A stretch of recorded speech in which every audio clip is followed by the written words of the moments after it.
хочу вам розповісти про мою покупку в магазині Comfy. На день народження мені сім'я подарувала гроші. За ці гроші я придбала в магазині Comfy пральну машинку торгової марки LG. Магазин Comfy.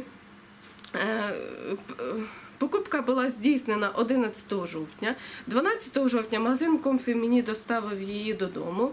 Від послуги, установки та первого запуску за 600 гривень в магазині я відмовилась.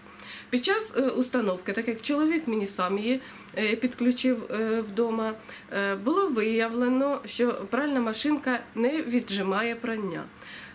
На моє звернення до магазину Comfy, у зв'язку з тим, що пральна машинка не підлягає, у зв'язку з тим, що пральна машинка не віджимає прання, а не здійснює свої функції, я розповіла це продавцю магазину, на що він мені порекомендував звернутися до сервісного центру по номеру телефону, який було заявлено в документах до пральної машинки. Під час розмови з сервісантом мені було запропоновано пропрати у пральній машинці 3 рушника. Під час прання 3 рушників пральна машинка також не віджала білизну. Я знову зателефонувала в сервісний центр, на що мені сказали, що я зовсім не вмію користуватися пральною машинкою, і вони можуть запропонувати виклик майстра. Якщо майстер прийде і пральна машинка у нього запрацює, то я буду змушена заплатити 200 гривень за виклик майстра.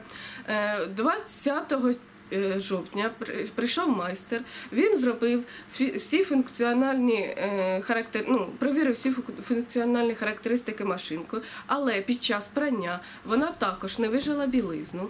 Це на його глазах було? На його глазах, да. Потім він знову мені запропонував зробити прання 3 рушників. Під час прання 3 рушників, якщо пральна машинка на 5 кг, то 3 рушники – це максимум 2 кг. Пральна машинка також не виконала своїх функційних функцій і віджимання. Вона була зовсім заглючила, вискочила із свого місця, її почало дуже трясти, і він її примусово вимкнув. Зібрав документи, свою папку і сказав: добре, ми будемо ремонтувати вашу машинку. Але не пройшло ще і 14 днів, як моя машинка пральна вже буде відремонтована.